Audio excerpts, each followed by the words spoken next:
Bienvenidos a un nuevo video de filosofía para grados noveno, décimo y once.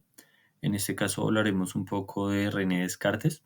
Recuerden que estamos en ese tránsito de la filosofía escolástica al humanismo y al renacentismo de lo que es la filosofía como tal. Y uno de los autores trascendentales en este tránsito de la escolástica a la filosofía racional es René Descartes. Por eso se le conoce como el fundador de la filosofía moderna. Y entre sus conceptos más importantes está el cogito ergo sum, es el pienso luego existo. También habla un poco de lo que es un método para alcanzar el conocimiento absoluto, que se le denominó el método cartesiano y que precisamente tiene un enfoque sistemático para alcanzar el conocimiento verdadero basado en la duda metódica y el análisis racional.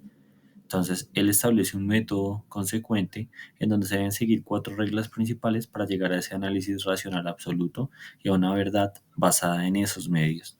Entonces, vamos a hablar un poco de este filósofo. Recuerden que nació en Francia, se especializó en matemáticas, física y filosofía y sentó las bases de un movimiento revolucionario bastante trascendental en la filosofía moderna, así como su método que ya había mencionado, el método cartesiano. Empecemos por su frase célebre, el cogito ergo sum o el pienso, luego existo. Entonces, él habla de un fundamento esencial, que es el fundamento de la certeza, una duda, que es el elemento que nos hace llegar a esa certeza, dudar de las cosas, dudar de todo en sí, todos los elementos que nos rodean, y la razón y la conciencia, que son medios para que esa duda llegue a un fundamento verídico. Entonces, el fundamento de la certeza nos plantea que la frase principal significa que la única verdad indudable es la existencia del sujeto, que piensa, el que descubre a través de la duda consciente. Entonces, de lo único que puedo estar seguro es de mi existencia. Pero hasta que no soy consciente de esa propia existencia, no puedo llegar a dudar. Descartes utiliza la duda para despojarse de todas las creencias inciertas y llegar a un conocimiento absolutamente seguro. Él dice que hay que dudar absolutamente de todo, menos de nuestra propia existencia, que es la conciencia en sí de lo que podemos estar, eh, como tener claridad. Más la duda es el elemento por el cual se va a llegar a una verdad absoluta. Y la razón es la base del conocimiento y la conciencia propia. Así igual que los sentidos externalizan todo lo que es los elementos conscientes de la razón absoluta. Entonces, para él, el elemento racional era el puente absoluto para llegar a un conocimiento verídico. Y desde ese punto, a través de la duda, poder tener certeza de las nociones, de las ideas, de los pensamientos. La duda metódica nos habla de un proceso de purificación intelectual, donde tenemos cuatro elementos. Dudar de todo. Descartes propone rechazar las creencias dudosas para encontrar verdades absolutamente ciertas. El engaño de los sentidos. Él plantea que los sentidos nos pueden llegar a engañar, se pueden llegar a alterar, nos pueden llegar eh, a llegar a generar premisas inciertas. Entonces los sentidos, como nos pueden engañar, no deben tomarse como una base segura de conocimiento, solo la razón y la conciencia. El argumento del sueño. ¿Cómo distinguir entre estar despierto y soñar? La incertidumbre del sueño pone en duda la realidad percibida, y es por eso que él dice que los sentidos nos engañan. Si un sueño puede parecer tan real como nuestra propia existencia, ¿por qué no dudar de los sentidos, que son los que nos engañan a priori? Y tener conciencia de que la razón es la única o el único camino a la verdad. Y por último, él plantea una hipótesis que se llama el genio maligno, donde habla de un ser engañador que puede falsear nuestra percepción poniendo a prueba la fiabilidad de nuestras creencias, que es como el punto de partida que nos lleva a generar una duda absoluta de todo conocimiento que no tenemos posibilidad de definir su certeza.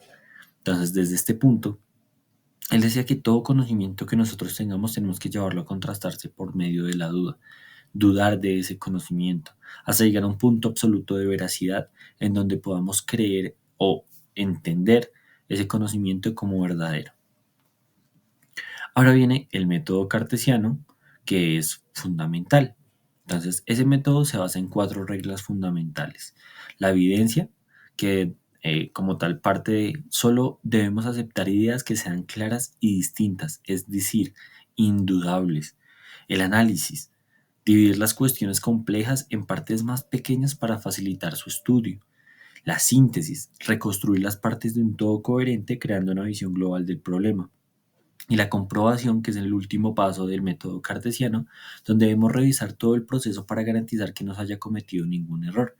Es así que el método cartesiano, a través de la duda metódica y la búsqueda de la certeza, se convierte en una base fundamental de la filosofía moderna y sienta las bases para el desarrollo de un método científico donde vamos a hablar de observación, experimentación, generación de hipótesis mucho más complejas, pero que Descartes con su método cartesiano plantea un método de comprobación de elementos verdaderos, de elementos comprobables en nuestra existencia. Y así podemos ver esos cuatro elementos: la regla de la evidencia, aceptar solo ideas claras; regla de análisis, dividir los problemas; síntesis, ordenar los pensamientos; y enumeración, revisarlos. Los cuatro elementos que yo les dije a ustedes son los mismos cuatro que ustedes evidencian acá en la presentación. Entonces, evidencia, análisis, síntesis y comprobación. ¿Vale? Continuamos. El dualismo mente-cuerpo. Él hablaba de res cogitas y res extensa. Entonces, la mente como sustancia pensante. Decía que la mente precisamente es la esencia del pensamiento, inmaterial y separada del cuerpo. El cuerpo como sustancia extensa, lo que ocupa, la materia, pertenece al mundo físico, caracterizada por la extensión y ocupación de espacio. Nuestra mente no ocupa un espacio, no podemos decir nuestra mente es de 1,70 por 60 de ancho. No, la mente es un elemento que es inmaterial, separada del cuerpo. Es el elemento que nos lleva a entender la existencia y la razón, la verdad. Mientras que la sustancia extensa o la resistencia es el elemento material físico que está acá, que ocupa un espacio. Entonces, para él tiene que haber un dualismo entre nuestro cuerpo y nuestra mente. Y esa interacción, Descartes entonces propone que la glándula pineal es el punto de contacto, aunque desde el punto científico hablábamos de que el cerebro es el elemento en donde yacen los pensamientos, y para Descartes era el punto de interacción problemática. Es obviamente una explicación desde la filosofía, no desde la medicina, pero sí tenemos que tener en cuenta que el cerebro es la parte fundamental en donde él decía que yace como tal esa sustancia pensante, esa sustancia inmaterial separada del cuerpo, que se hace una sola con la sustancia física, caracterizada por la extensión. ¿Vale? Y por último, el argumento de Descartes para la existencia de Dios.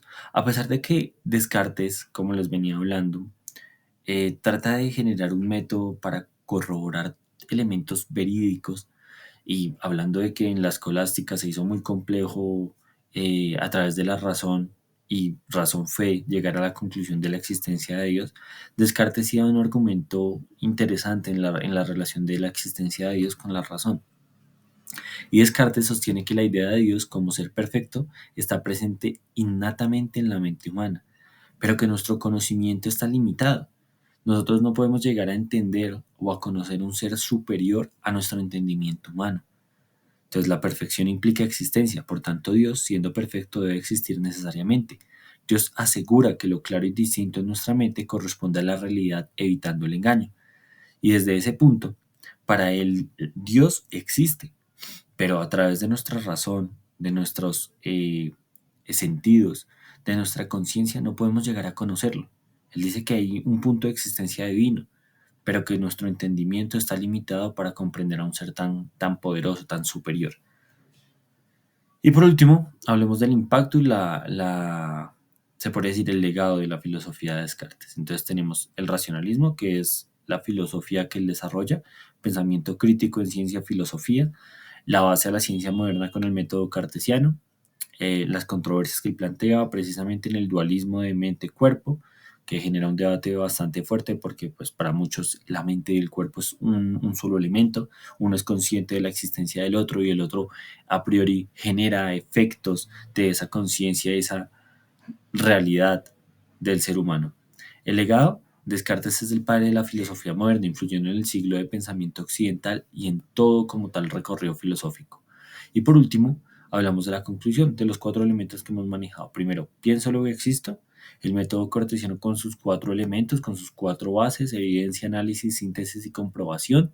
Y la influencia duradera de su filosofía, el legado en el método científico, en otras ciencias, y la reflexión constante sobre debemos dudar y tratar de analizar, sintetizar la información para llegar a un conocimiento lo bastante fuerte para que sea una verdad absoluta para nuestra forma de entender el mundo. Entonces, vale chicos, muchísimas gracias por prestar atención en este video. Nos estaremos viendo en una tutoría para hablar un poco más de René Descartes y su filosofía y la conexión precisamente con la filosofía moderna, el racionalismo científico. ¿Vale? Muchísimas gracias.